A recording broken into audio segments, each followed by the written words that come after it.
수험생 여러분 안녕하십니까? 19년도 구급시험 첫 번째인 국가직 구급시험이 끝났죠. 올해 국가직 구급은 전반적인 시험 문제는 뭐다? 좀 평이했다. 그래서 점수가 굉장히 좀 올라간 것 같습니다. 선택 과목인 우리 행정학도 평이한 수준의 문제였습니다. 그래서 총평을 이제 여러분이 게시된 총평과 해설지를 가지고 꾸준히 좀 반복해서 공부를 하셔야 되는데 총평에 썼던 것처럼 뭐예요? 90점 이상이면 아주 우수한 성적이고 80점 이상이면 뭐 보통 그러니까 합격하기 위해서는 85점 이상은 돼야 되지 않느냐 이렇게 보는 겁니다. 1번 문제 봅시다. 정책 네트워크에 대한 설명을 옳지 않은 거죠. 정책 네트워크의 참여자는 정부뿐만 아니라 민간 부분까지도 포함하죠. 정책 네트워크는 하위 정부 모형, 정책 공동체, 이슈 네트워크 이렇게 구성되죠. 그래서 국가 영역인 정부 영역과 사회 영역인 민간 영역이 전부 다 포함됩니다. 2번 정책 공동체에 비해서 이슈 네트워크는 제한된 행위자들이 정책 과정에 참여하여 경계의 개방성이 낮은 특성이 있다. 봅시다. 정책 공동체는 조직 내외 전문가만 참여하는 겁니다. 거기에 비해서 이슈 네트워크는 전부 다 참여하는 거죠. 그러니까 정책 공동체에 비해서 이슈 네트워크는 제한된 행위자들이 정책 과정에 참여하여 경계 개방성이 낮은 게 아니라 정책 공동체에 비해서 개방성이 훨씬 더 높습니다. 모든 사람이 다 참여할 수 있는 것이 이슈 네트워크입니다. 답은 2번이죠. 3번. 해컬러는 하위 정부 모형을 비판적으로 검토하면서 정책 이슈를 중심으로 유동적이며 개방적인 참여자들 간의 상호작용 현상을 묘사하기 위한 대안적 모형을 제시했습니다. 이 해클러가 하위 정부 모형, 미국의 하위 정부 모형을 비판하면서 나온 게 뭐예요? 이슈 네트워크 모형이죠. 4번 하위 정부 모형 선출직 의원이죠. 의회 해당 상임위원회 의원들입니다. 관료죠. 이익단 3자가 연합하는 것을 말합니다. 답은 2번입니다. 2번 문제 봅시다. 책임운용기관의 설치의 운영에 관한 법률상 책임운용기관에 대한 설명을 옳지 않은 겁니다. 책임운용기관은 기관장에게 재정상의 자율성을 부여하고 그 운영 성과에 대해 책임을 지도록 하여 행정기관의 특성 맞죠? 자유를 주고 성과로 책임을 묻는 겁니다. 책임운용기관에 두는 공무원의 총정원의 한도는 총리령이 아니라 대통령령이죠. 오케이. 총정원은 대통령령으로 정하고 오케이. 고위공무원단에 속하는 공무원의 정원은 부령으로 정합니다. 그러니까 여러분 여기서 정확하게 좀 하고 갑시다. 정확하게 하고 가게 되면 총정원은 대통령령으로 합니다. 고위공무원단에 속하는 공무원의 정원은 부령으로 합니다. 오케이. 총정원은 대통령령으로 하고 고공단에 속하는 공무원의 정원은 부령으로 정합니다. 그래서 어디가 틀렸다? 총정원을 총리령으로 한다. 요게 틀린 거죠. 답은 2번입니다. 3번 소속 책임운영기관 소속 공무원 임용시험은 기관장이 실시한다. 맞죠? 기관장의 근무기간은 5년의 범위 내에서 소속 중앙행정기관의 장이 정하되 최소한 2년 이상으로 해야 된다. 여기 좀 봅시다. 이 4번 문제는 이 4번 지문은 엄밀하게 4번 지문만 갖고 놓으면 굉장히 논란이 될 수 있는 지문이에요. 왜? 책임운용기관의 기관장은 특허청장도 있거든요. 특허청장은 정무직 차관급이잖아요. 그래서 소속 중앙행정기관의 장이 정하는 거 아니거든요.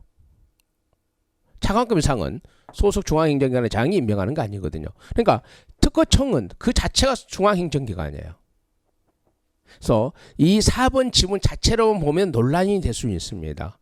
근데 2번과 3번이 소속으로 되어 있기 때문에 4번도 당연히 소속 책임운용기관의 기관장으로 된다 그러면 4번이 맞는 지문이죠. 그러니까 4번 자체가 논란이 될 수 있지만 2번이 완전히 틀린 지문이죠. 법에 의해서 틀린 거. 오케이. 그래서 4번은 옳은 지문으로 처리하는 겁니다. 물론 논란이 있습니다. 기관장을 그러면 안 되죠. 정확한 표현을 쓰려고 그러면 소속 책임운용기관 기관장에 이렇게 표현을 했어야 되죠. 책임운용기관의 기관장에는 특허청장도 포함되기 때문에 엄밀한 말을 의미로서는 4번 지문에 좀 애매모호하죠. 요거 좀 출제 오류라고까지는 뭐하지만 문제가 있는 지문입니다. 그래서 일단 답은 3번이죠. 왜? 책임운용기관 설치 및 운영에 관한 법률에 공무원 총정원은 대통령령으로 하기 있기 때문에 일단 답은 2번으로 하는 거죠. 3번 봅시다. 지방자치법상 주민참여수단에 대한 설명으로 옳지 않은 겁니다. 지방자치단체장은 주민에게 과도한 부담을 주거나 중대한 영향을 미치는 지방자치단 주요 결정사항 등에 대해서 주민투표에 붙일 수 있습니다. 극히 옳은 지문입니다. 19세 이상의 주민은 지방자치단체와 그 장에 권한에 속하는 사무의 처리가 법령에 위반되거나 공의를 현재 해친다고 인정되면 감사를 청구할 수도 있습니다. 옳은 주문이죠. 주민은 그 지방자치장에 장을 소환할 권리를 갖고 비례대표 의원을 소환할 권리를 가지고 있지는 못합니다. 맞죠? 지방자치장도 주민 소환의 대상이 되고 지방의원도 주민 소환의 대상이 되지만 비례대표 의원은 주민 소환의 대상이 되지 않습니다. 4번. 주민은 행정기구를 설치하거나 변경하는 것에 관한 사항이나 공공시설 설치를 반대하는 사항은 조례를 제정하거나 개정하거나 폐지할 걸 청구할 수 있다. 청구할 수 없죠. 뭐 당연히 답은 4번이죠. 뭐 이건 우리가 수업 시간에도 수없이 많이 다루는 것들이죠. 답은 당연히 4번이고 4번 갑시다. 나카무라와 스모르도의 정책 결정자와 집행자의 관계 유형 중 다음 설명에 해당하는 겁니다. 정책 집행자는 공식적 결정자로 하여금 자신이 결정한 목표를 받아들이도록 강제 또는 설득합니다. 집행자가 자신들의 목표를 받아들이도록 강제 또는 설득합니다. 집행자는 목표를 달성하기 위한 수단을 획득하기 위해서 결정자와 협상을 합니다. 맞죠? 수업시간 누누이 말하죠.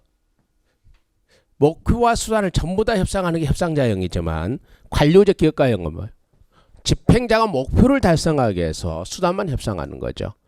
미국 FBI의 국장직을 수행했던 후보 국장이 대표적 예입니다. 관료적 기업가형입니다. 오케이? 관료적 기업가형입니다. 이런 문제를 틀리면 안 되죠. 관료적 기업가형입니다. 오케이? 5번 갑시다. 공익에 대한 설명으로 옳은 겁니다. 공익에 대한 설명으로 옳은 겁니다. 옳은 건데 국가공무법은 제1조에 공무원은 국민 전체의 봉사자로서 공익을 추구해야 함을 명시하고 있다. 봅시다. 국가공무원법은 국민 전체에 대한 봉사자라는 것을 명시하고 있어요. 관료는 국민 전체에 대한 봉사자지 무엇은 공익을 추구하라는 것은 명문화되어 있지는 않습니다. 2번 공무원의 헌장은 공무원이 실천해야 할 가치로 공익을 명시하고 있죠. 답은 2번이 됩니다. 우리 교재 페이지 657페이지 보조단에 뭐한다? 공무원 헌장이 축 써져 있죠. 페이지 657페이지에 공무원 헌장 1항이 뭐예요? 공익을 추구해야 된다는 걸 명시적으로 선언하고 있습니다. 답 2번이죠. 3번 신공공서비스론에서는 공익을 행정의 목적이 아닌 부산물로 보아야 한다는 것을 강조한다. 틀렸죠? 공익을 목적으로 봐야지 부산물로 봐서는 안 되는 거죠. 4번 3번은 왜 틀렸다? 공익을 행정의 목적으로 보는 거지 부산물로 보는 게 아닙니다. 4번 공익을 사익 간의 타협 또는 집단 간의 상호작용의 산물로 보는 것은 과정설입니다. 그래서 옳은 것은 2번밖에 없습니다. 옳은 것은 2번밖에 없죠. 이 6번이죠. 이제 논란이 된 게 이제 6번입니다. 봅시다. 정부 부처 형태 공기업이죠. 우리가 19년판 기출문제집에서 이 문제를 보죠. 우리가 기출문제집에서 이걸 봅니다. 정부 부처 형태의 공기업. 이게 뭐냐? 이 정부 부처 형태의 공기업의 가장 대표적인 게 정부기업이에요. 정부기업. 이 정부 부처 형태 공기업의 가장 대표적인 게 이제 정부기업인데 정부기업은 양곡, 조달, 자 우체국이죠. 그리고 뭐가 나오냐면 정부 부처라는 말은 정부 형태예요. 정부. 그러니까 구성원이 공무원이라는 뜻이죠. 그다음에 공기업이라는 것은 기업적 성격을 갖고 있는 정부 형태인데 그러니까 구성원이 공무원인데 기업적 형태를 갖고 있는 게 정부기업과 책임 운영기관 설치 및 운영에 관한 법률에는 책임 운영기관 중에서 특별회계가 적용되는 것을 정부기업에 준해서 보는 거예요. 그래서 정부 부처 형태의 공기업으로 보는 거거든요. 그러면 얘는 1번 얘는 뭐예요? 당연히 3번이 될 수밖에 없거든요. 얘는 전부 다 뭐예요? 철도공사 준시장형 공기업이죠. 한번 봅시다. 우리가 철도공사는 뭐예요? 철도공사는 준시장형 공기업입니다. 나머지는 이탁집행은 준정부기관이에요. 근데 이 국립중앙극장은 뭐예요? 책임운용기관이에요. 책임운용기관. 그래서 수험생들은 예컨대 시험 당일날 있으면 무조건 1호 없이 3번을 답으로 했어야 돼요. 3번은. 그러니까 현장에서 문제를 풀었다 그러면 전부 다 뭐예요? 구성원이 공무원이 아니잖아요. 준시장용 공기업, 이탁집행연 준정무조직. 얘만 뭐예요? 책임운용기관이니까. 그리고 우리가 수업 시간에 책임운용기관에 수업 시간에 예를 들 때 국립중앙극장으로 들잖아요. 답은 이제 3번인데 왜 이것은 논란이 엄청나게 크냐면 이 국립중앙극장은 특별회계가 아니라 일반회계로 바뀌었어요. 바뀐 지가 꽤 됐거든요. 그러니까 책임운용기관이지만 공기업은 아니에요. 그러니까 정부 부처 형태는 맞는데 얘는 아니단 말이에요. 얘는 뭐예요? 정부 부처 형태란 말은 구성원이 공무원이어야 돼요. 그러면 공기업이라는 것은 정부 부처 형태로 되어 있는데 특별회계가 적용돼야 되거든요. 그래서 얘하고 책임운용기관 중에서도 특별회계가 적용되는 영역인데 이 국립중앙극장이 뭐예요? 일반회계로 바뀌었어요. 그래서 여러분들은 제가 누누이 이제 총평에도 써놨습니다만은 이렇게 논란이 되는 문제는 침묵하고 계십시오. 일단 정부는 인사액션은 3번을 가답안으로 제시했습니다. 3번을 가답안으로 제시했습니다. 근데 실제 풀려면 3번을 풀었던 것이 공부를 잘하는 사람이에요. 근데 이제 얘가 일반회계로 바뀌었기 때문에 만약 이게 이의제기가 받아준다 그러면 6번은 전체를 전부 다 모르는 답으로 처리해야 될 겁니다. 답이 없어요. 엄밀하게 따지면. 엄밀하게. 근데 정부 부처 형태의 공기업을 어느 범위까지 보느냐 논란이 될 수 있겠죠. 그래서 일단 답은 3번이 가장 3번이에요. 왜? 그나마 3번이 가장 뭐한다? 지금 정부 부처 형태의 공기업에 해당하기 때문에. 근데 이 국립중앙극장이 일반회계가 아니 특별회계가 아니라 일반회계로 바뀌었기 때문에 정부 부처 형태 공기업에 뭐한다? 책임운용기관 설치 운영에 관한 법률에 뭐한다? 특별회계로 적용되는 것을 정부기업으로 본다. 이게 적용이 안 되는 거죠. 일반회계로 바뀌었기 때문에. 그래서 법에 의한 엄밀히 해석하게 되면 6번은 답이 없게 되는 거죠. 그래서 정부는 답을 3번으로 했습니다. 3번으로 가담을 발표를 했는데 저에게 개인적으로 물어본다면 저는 답이 없다는 겁니다. 그래서 아마 제 개인적 주관적인 것은 시험의 객관성과 공정성을 확보하기 위해서는 아마 답을 다 있다. 아니 전부 다 옳은 질문을 해주는 게 되지 않을까 이렇게 추측을 합니다. 하지만 우리 수험생들은 이런 문제 논란이 있는 것은 너무 관여하지 마시기 바랍니다. 그냥 인사위원회가 답을 어떻게 한다? 다 해주느냐 이건 별도의 문제고 여러분들은 그냥 이런 문제였구나 하고 담담히 기다리면서 지방직 수시를 대비하는 게 좋습니다. 이런 논란이 있을 때 우리 수험생들이 범하는 오류 중에 하나가 뭐냐면 여기에 너무 집착을 해요. 그러지 마시고 본인만 집착하는 게 전체가 다 수험생이 걸려있는 문제이기 때문에 유포 같은 문제는 뭐예요? 일단 3번도 답을 한 게 현명한 선택이죠. 현장에서는. 문제에 오류가 있었기 때문에 좀 기다려보자는 겁니다. 7번 한번 봅시다. 애리스 모형에 대한 설명으로 옳은 겁니다. 애리스 모형 1, 2, 3 이렇게 나눠지죠. 애리스 모형 1, 2, 3 옳은 것을 고려하랬습니다. 합리행위자 모형은 애리스 모형 1 합리 모형을 말합니다.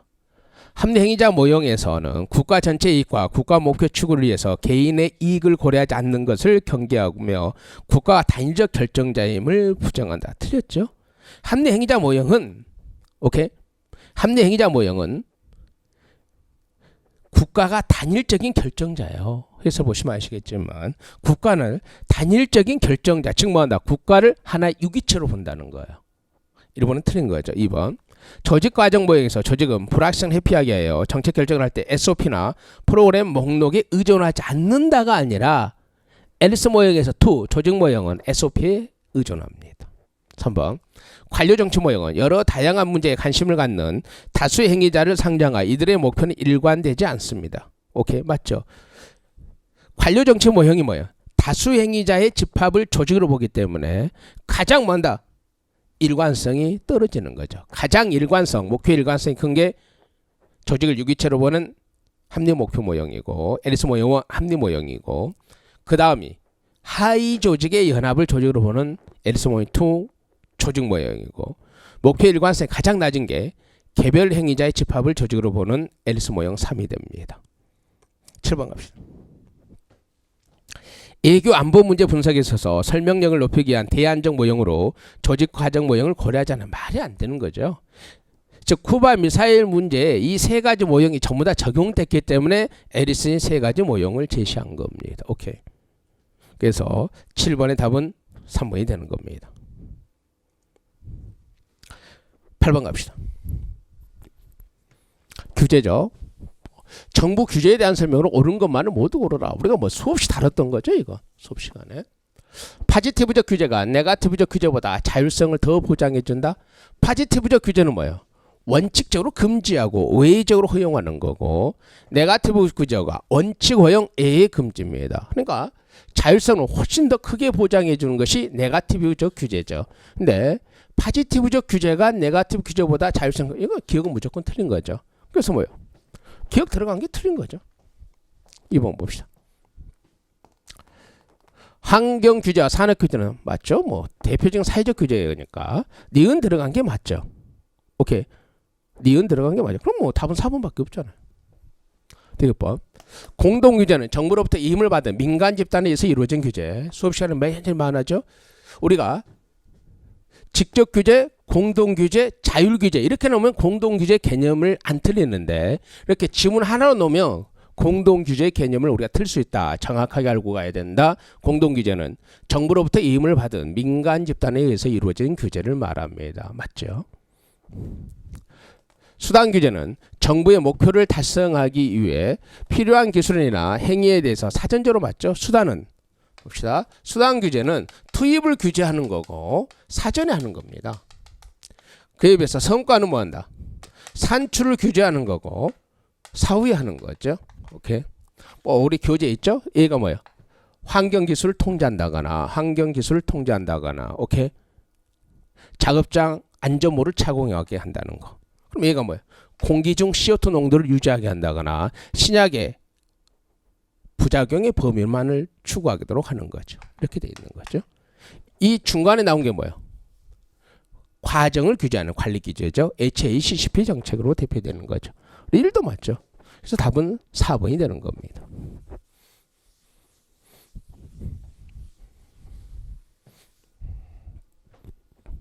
답은 4번이 되는 겁니다.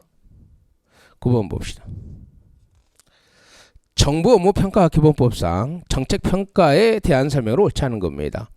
지방자치단체 장은 정부 업무평가 시행계획에 기초하여 자체평가 계획을 매년 수립해야 됩니다. 맞습니다. 즉 국무총리의 정부 업무평가 기본계획이 3년마다 수정되죠. 이 상위 계획각에서 중앙행정기관과 지방자치장은 정부 업무평가 기본 시행계획에 기초해서 매년 자체평가 계획을 수립해야 됩니다.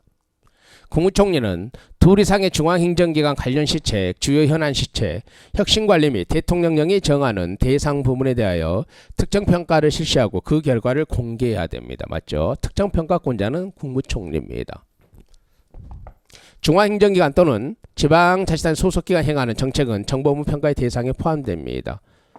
정부업무평가위원 2원장 1인과 14인 무조건 하면 틀린 거죠. 답은 4번입니다. 정부업무평가위원회와 규제개혁위원회는 위원장은 두 사람을 포함한 15인 이내의 위원으로 구성합니다. 오케이? 아니. 일단 위원장이 무조건 2명이어야 돼. 2명. 그리고 여기는 15인이죠. 2명과 포함한 15인 이내죠. 그럼 봅시다. 우리나라에서 행정학에서 논란이 되는 위원회 조직 중에서 오케이? 위원장이 2명인 것이 규제개혁위원회와 정부업무평가위원회입니다. 오케이? 10번 갑시다. 이 10번 문제가 좀 봅시다. 이 10번 문제가 행정학만 가지고 보면 9급에서 가장 어려운 문제라고 볼 수 있습니다. 왜 그러냐면 이 영역은 7급 지방자치론 때 우리가 정리하는 영역이거든요. 근데 우리 9급 수험생들은 지방자치론을 시험 보지 않기 때문에 오케이 7급에서만 보기 때문에 9급 수험생들은 굉장히 어려운 문제였었는데 또 한편 구급 수험생들 중에서도 이 문제는 뭔다? 한국사에서 배운 능력으로 또 근현대사에서 배운 능력으로 풀었던 수험들도 꽤 있는 걸로 알고 있습니다. 뭐 1번 봅시다. 이승만 정부에서 처음으로 시읍면 의회의원을 뽑는 지방선거가 실시되었습니다. 우리나라 지방자치법은 오케이 49년도에 제정되는데 50년대 6.25가 발생해서 시행되지 못하다가 52년도에 최초로 이제 시행되죠. 뽑죠. 시읍면 의회의원을 뽑습니다. 그러니까 이승만 정부 때 시읍면 의회의원을 뽑는 지방선거가 실시됐다. 1번이 답입니다. 그 다음에 박정희 정부부터 노태우 정부 시기까지 지방선거가 실시되지 않았다가 아니라 언제부터 5.16 쿠데타가 일어나면서부터 실시되지 않습니다. 오케이. 5.16 쿠데타가 일어나면서부터 이제 박정희 정부가 시작되는 거죠. 그때부터 지방자치가 이제 금지되는 거죠. 실시하지 않고 어디? 전두환 정부까지예요. 전두환 정부까지가 지방자치를 실시하지 않다가 뭐한다? 60항쟁으로 전두환 정권이 붕괴되고 노태우 정부가 와요. 노태우 정부 때 뭐한다고? 지방의회 의원 선거를 해요. 노태우 정부 때 지방의회 의원 선거를 하고, 오케이. 김영삼 정부 때 장과 의회 의원 선거를 동시에 하죠. 그래서 동시 지방선거란 말이 생기게 된 거죠. 오케이. 노태우 정부 때는 장은 안 뽑고 의회 의원만 뽑다가 김영삼 정부 때 장과 의회 의원을 동시 선거를 하게 되는 겁니다. 2번 틀렸죠? 전두환 정부까지입니다. 노태우 정부는 실시하죠. 3번. 지방자치단체장과 지방의원을 동시에 뽑는 선거는 김대중 정부가 아니라 김영삼 정부 때부터 실시됐습니다. 2010년 지방선거부터 정당 공천제가 기초 지방의원까지 확대되었지만 현재는 실시되지 않고 있다가 아니라 정당 공천은 전부 다 실시되고 있습니다. 오케이. 그래서 답은 1번입니다. 11번 봅시다. 다음은 설명에서 해당하는 조직의 인간관입니다. 인간을 자신의 이익을 극대화하기 위한 행동하는 조. 그러면 1번은 뭐 무조건 합리적 경제인이죠. 자신의 이익을 극대화하는 겁니다.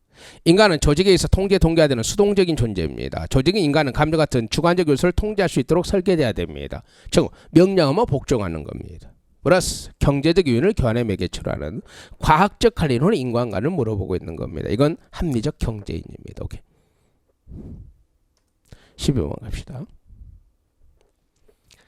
근무성적 평정에서 나타나기 쉬운 집중화 경영과 간대화 경영을 시정하기 위한 방법은 뭐예요? 많이 배우죠. 우리 수업 시간에 예로 들고 하는 거니까 당연히 강제배운법이죠. 우리나라 강제배운법은 C에서 여기는 20%, 여기를 반드시 10%를 주게끔 돼 있죠. 그래서 가운데로 집중화되는 것도 맞고 간대화도 맞죠. 뭐 기출 우리 교재에 있는 그대로 내놓은 거죠. 문장. 왜 간대화도 맞죠? 내가 몇 % 이내에 들었냐가 중요하지 몇 점 맞았느냐는 전혀 중요하지 않죠. 이게 강제배운법입니다. 12번의 답은 4번이고 13번 갑시다.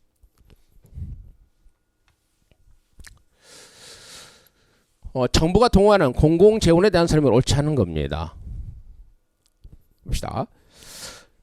조세로 투자된 자본시설은 개인이 대가를 지불하지 않는 것으로 인식되어 과다수요 혹은 과다 지출이 비효율성의 문제가 발생할 수 있습니다. 당연히 맞죠. 왜 그럴까? 정부가 비용을 조세로 해요. 그러니까 정부 영역은 비용 부담 집단과 수익자 집단이 일치하지 않아요. 비용은 세금으로 내고 세금은 능력 있는 사람이 내고 수익자 집단이 따로 있는 거죠. 그래서 뭐 한다? 단절이 생기는 거예요. 그래서 우리가 흔히 말하는 윌슨의 고객의 정치나 또는 기업가적 정치처럼 뭐 한다? 비용 부담 집단과 수익자 집단이 뭐 한다? 소수냐 다수냐 이렇게 분산되기 때문에 오케이? 과다 또는 과소라는 정부 실패가 반복적으로 일어난다는 거죠. 그래서 조세로 투자된 자본시설은 개인이 대가를 지불하지 않는 것으로 인식되어 과다수요 혹은 과다 지출되는 비효율성 문제가 발생합니다. 이거 지금 정부 실패 이걸 갖고 낸 거고, 수익자 부담금은 시장기구와 유사한 메커니즘을 통해 공공서비스의 최적 수준을 지향하여 자원 배분의 효율성을 제고할 수 있습니다. 맞죠? 시장의 논리죠.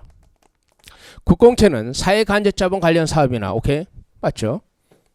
SOC 편익을 얻게 될 경우 후세대에도 비용을 분담하기 때문에 여기까지는 맞죠. 봅시다. 우리가 국공채를 언제 처음 배우냐면 사회간접자본 쉽게 말하면 뭐예요? 사회 간접 자본에 민간 자본이 들어오는 거. BTO, BTL 이거죠.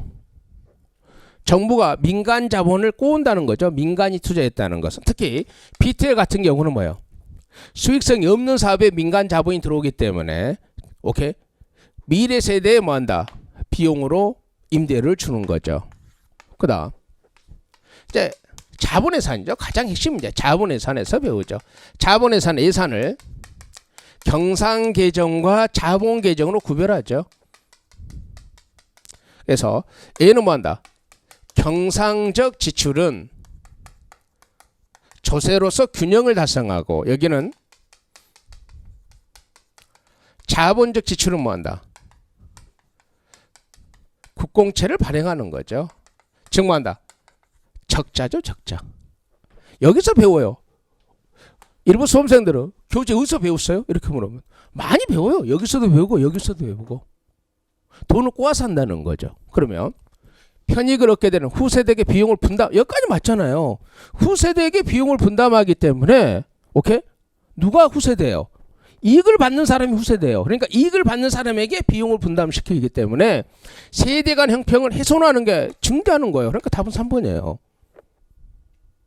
당연히 미래 세대에게 비용을 부담하게 하잖아요. 세대 간 형평을 추구하는 겁니다. 왜? 미래 세대 이익을 위한 사업이니까. 근데 일부 수험생들도 어떻게 생각하냐면 이건 국채와 세금과 조세와 국공채를 독립된 교재 파트가 없습니다. 독립된 파트가 있을 수가 없죠. 다양한 데 흩어져 있는 거죠. 그리고 이 문제는 어떤 문제냐면 아무것도 모르더라도 아니 비용을 분담시키는데 무슨 세대 간 형평을 훼손해요. 비용을 분담하는 거니까. 미래 세대를 위한 사업이 미래 세대에게 비용을 분담하는 거 무슨 세대 간 형평을 훼손해요. 세대 간 형평을 확보하는 겁니다. 오케이. 4번 조세의 경우 답은 무조건 3번이고 납세자인 국민들은 정부가 지출을 통제하고 성과에 대한 직접적인 책임을 요구할 수 있습니다. 맞잖아요. 왜? 조세 주권자예요. 납세자 주권이죠. 주권자로서 당연히 세금을 내는 거고 정부 지출을 통제하고 성과에 대한 직접적인 책임을 요구할 수 있습니다. 그래서 뭐예요?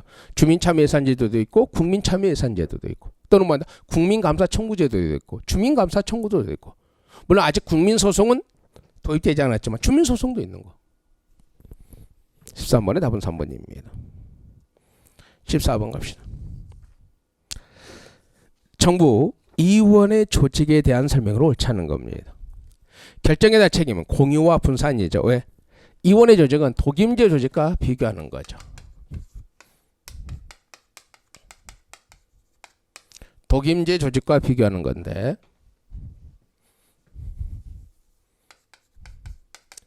1인이 결정하고 복수가 결정하죠.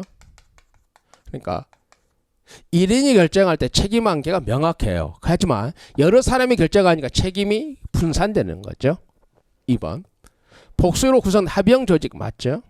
국민권익위원회는 의사결정 권한이 없는 자문위원회가 아닙니다. 국민권익위원회는 행정위원회적 성격을 갖습니다. 관청의 성격을 갖고 있는 행정위원회적 성격을 갖고 있습니다. 답 3번이고 소총심사위원회는 행정관청적 성격을 지닌 행정위원회에 해당합니다. 오케이? 맞죠? 관청이라 자신의 이름으로 대의적 의사표시를 하죠. 소총심사위원회 자신의 이름으로 재결을 하는 겁니다. 왜? 행정심판위원회니까. 15번 갑시다. 리더십이죠. 리더십에 대한 설명으로 옳지 않은 겁니다. 특성론, 자질론이죠. 비판은 지도자 자질이 집단의 특성, 조직 목표, 상황에 따라 완전히 달라질 수 있고 동일한 자질을 갖는 것은 아니며 반드시 갖춰야 할 보편적인 자질은 없다고 보는 겁니다. 15번의 1번은 뭐예요? 극히 옳은 지문입니다. 특성론에 대한 비판이라는 거죠. 특성론에 대한 비판은 자질이 상황에 따라 달라질 수 있다는 겁니다. 그래서 뭐예요? 동일한 자질을 갖는 것은 아니고 반드시 가야 보편적 자질 또한 없다는 겁니다. 오케이? 오케이. 그러니까 특성론은 이런 것에서 비판을 받는다는 거예요. 비판을. 2번 행태이론에서는 눈에 보이지 않는 능력 등 리더가 갖는 속성보다는 리더가 실제 어떤 행동을 하는가에 초점을 두는 겁니다. 오케이? 초점을 두는 겁니다. 15번에 2번 한번 다시 한번 봅시다. 행태 이론에서 눈에 보이지 않는 능력 등 리더가 갖춘 속성보다는 실제 어떤 행태를 보이느냐, X냐 Y냐, 직무 중심 X냐, 사람 중심 Y냐는 거죠. 상황론에서는 리더십을 특정한 맥락 속에 발휘되는 것으로 파악해 상황 유형별로 효율적인 리더 행태를 찾아내기 위한 연구를 수행하는 겁니다. 맞죠? 번세 리더십 이론에서 거래적 리더십은 카리스마적 리더십을 기반으로 카리스마 리더십과 중첩되는 측면이 있다. 거래적 리더십은 아니라 변혁적 리더십이 카리스마적 리더십과 중첩되는 거예요. 왜? 변혁적 리더십의 구성 요소 첫 번째가 카리스마, 두 번째가 영감적 리더십, 세 번째가 지적 자극, 네 번째가 뭐한다? 여러분 다시 한번 생각해 봐요. 첫 번째가 카리스마, 오케이. 두 번째가 뭐예요? 두 번째가 영감적 리더십. 그 다음에 이거 못 외우면 안 돼. 이거 못 외우니까 이게 지금 4번 답이라는 걸 여러분 빨리빨리 캐치를 못 해내는데, 변혁적 리더십의 4대 요소죠. 카리스마가 있어야 돼요. 그러니까 카리스마는 이쪽과 중첩되는 거예요. 그 다음에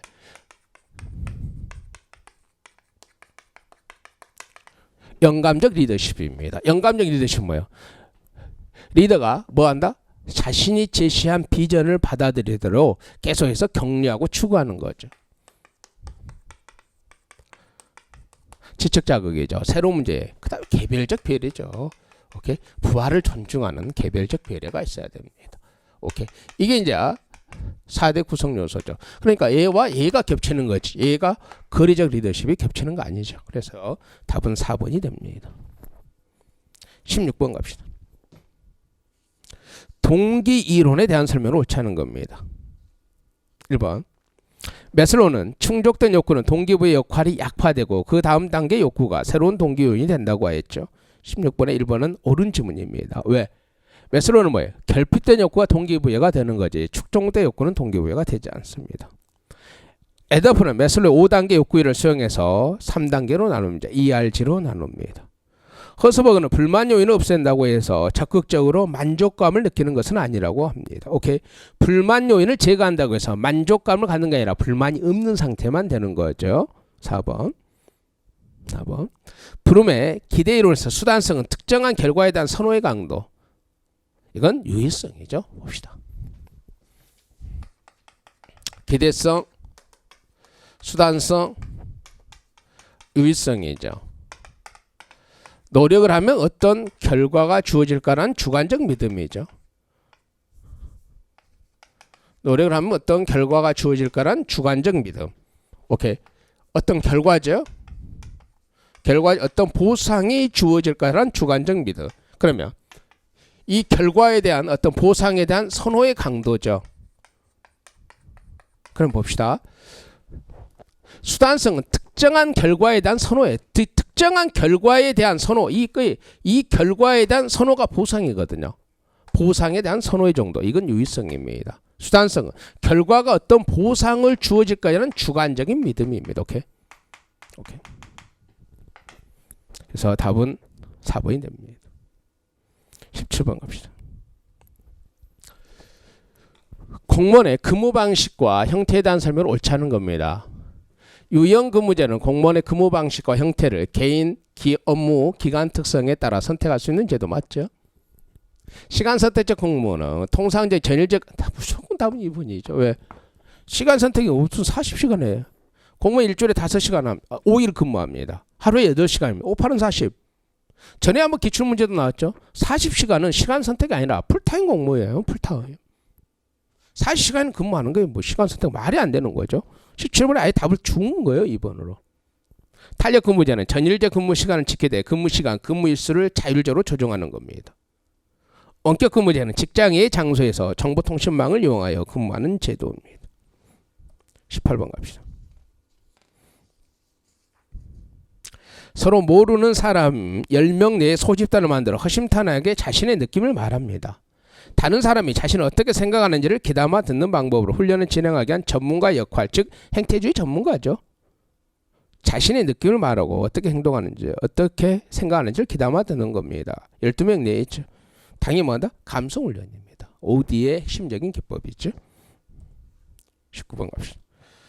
뭐 틀리면 안 되는 문제죠. 품목별 예산 제도에 대한 설명 옳은 거죠. 지출을 통제하고 공무원들 하여금 회계 책임 쉽게 맞춰 통제 책임 민주입니다. 다 1번이죠.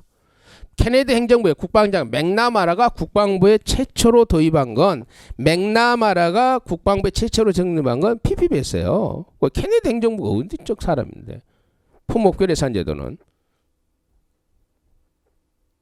여러분이 국사 시간에 배운 카스라 테프트에서 테프트 위원회가 한 거잖아요. 1919년. 거리 청소, 노면 등 보수활동과 같은 단위를 중심으로 예산. 얘는 성과주의 예산제도입니다. 능률적인 관리를 위한 구성원의 참여를 촉진한다는 점에서 목표에 의한 관리와 비슷한 거 뭐예요? 목표에 의한 관리. 오케이. 능률적인 관리 지향적 예산제도가 뭐예요? 능률적인 관리를 구성원의 참여를죠. 참여. 관리에 초점을 두면 성과주의와 비슷하지만 참여에 초점을 둔 것은 뭐예요? 연기준 예산이죠. MBO와 연기준 예산의 공통점 중 하나가 둘 다 분권 참여라는 거죠. 문제는 분권 참여라는 거에 초점을 뒀죠. 그러면 여기는 연기준 예산을 말하는 거예요. 단지 분권이 아니라 관리에 초점을 둔다 그러면 뭐예요? 성과주의하고도 일맥상통하지만 여기는 참여에 초점을 뒀기 때문에 연기준 예산 제도에 더 가까운 거죠. 20번 봅시다.